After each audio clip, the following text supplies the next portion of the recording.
Time now to bring in my analyst, two-time Super Bowl champ Bryant McFadden and senior NFL reporter Jonathan Jones. B-Mac, I'll start with you. Let's start with the Miami Dolphins, who are now all of a sudden 8-7 after starting the season 1-7. What do you think about their playoff chances? Two tough regular season games left to go.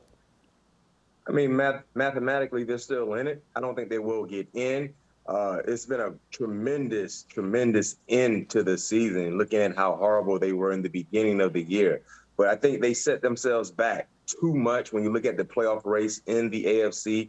You have so many teams with similar outlaws. All right, so it looks like we're having maybe some technical difficulties with our All Things Covered co-host. JJ, same question to you. What do you think about what we have right now with the Dolphins and their playoff chances?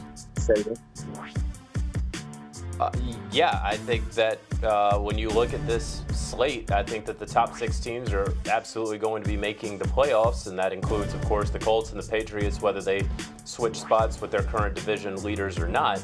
I certainly believe that you have your top 6, and so now we're talking about the Dolphins, who are going to have to beat the Patriots and the Tennessee Titans, even though they are in control of their own destiny. For me, I'm looking at the Chargers right here with 2 games left against the Broncos and the Raiders as having the easiest path of all of these teams. The Ravens are obviously beaten up. The Raiders like to play close games. They're having a bunch of guys out with COVID-related issues, and I have long said ever since the Steelers tied to the Detroit Lions that was going to be the tie that ultimately came back and bit them. That is just a game that 9.5 wins is not going to get it done. They would have needed a 10th win. And so right now, if I have to pick, it's the team that just lost to the Houston Texans in what may have been the worst loss in the NFL this season. But it would certainly be the Chargers for me as the leader. All right, that was on my end, by the way. So, B-Mac, what do you think about what this team has been able to do during the run? What stands out to you about this run with Brian Flores and company?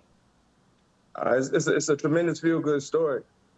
Looking at how horrible they were in the beginning of the year, and then something dramatically changed on all cylinders with this ball club, and now having an opportunity to get into the playoffs is an amazing achievement for the Miami Dolphins. But I'm right there with JJ. I think it's going to be a very, very difficult task for them when you look at the final 2 ball games they have. 2 teams that clearly have playoff aspirations, 2 teams that are very, very good. And I think 2 teams that will make the playoffs in the Tennessee Titans and the New England Patriots. So for me personally, I think for the Dolphins to get into the postseason, they got to win the remaining 2 ball games. A very, very slow start could be the hindrance for them to get into the playoff picture. But for them to be in the conversation right now, guys, I tip my hat to the entire staff, all the personnel, the players, because they change their season, the course of their season 360 midway through the year. It is interesting, guys, when you take a look at the flip side of things for New Orleans. They dropped to 7-8. JJ, where does this loss leave them and their playoff chances for you? Well, I think that they're actually still in decent shape when you look at the 2 spots that they could potentially occupy. We know about the top 5 teams in the NFC. We see right there that 5 teams have clinched their spots. And so you're looking at the Niners and you're looking at the Eagles. I like the Eagles right now. I don't think that the Falcons or Washington are really, I respect that they're in the hunt graphic, but I do not have them in my hunt. And so it's really going to come down to the Niners, the Saints, and the Vikings. We know the Vikings love to stick around 500, float around there.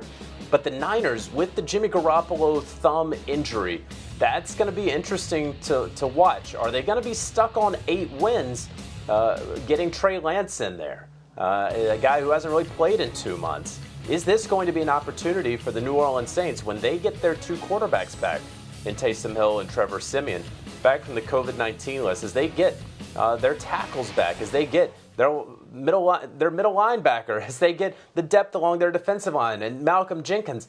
Can they win these final 2 games? And if so, I'm not talking about the team right there at the 7th seed, the Eagles. I'm talking about the team there at 6 with the Niners. Watch for them potentially to fall with what we're seeing with Jimmy Garoppolo and that thumb, something that we are obviously going to monitor throughout the week. But I think just because they lost this game does not at all mean that the Saints are out of this by any stretch of the imagination. For New Orleans, it's home against Carolina and then at Atlanta. B-Mac, what about you? It's all about the health for the Saints.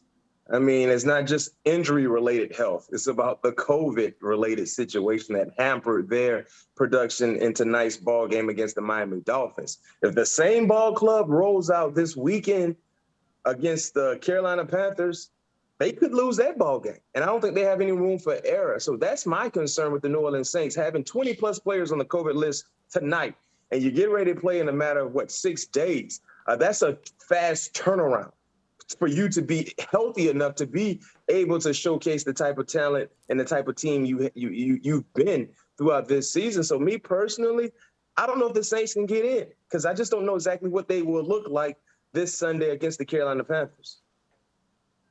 All right, we certainly know health matters. Our thanks to our analysts, Bryant, McFadden, and Jonathan Jones. Guys, certainly appreciate it. Again, the outlook for the New Orleans Saints still good with their remaining schedules in contention with some of the other teams. It was interesting because coming into tonight, both teams at 7-7, Sportsline actually projected for the Saints to have a 40% chance to make the postseason, and Miami just under 15% because the Dolphins have the Titans and the Patriots left to go, and the Saints have their 2 games against Carolina and Atlanta. Do you want a sports network that delivers everything that matters about the game? The highlights, the picks, the instant analysis, no yelling, no fake debates, no politics.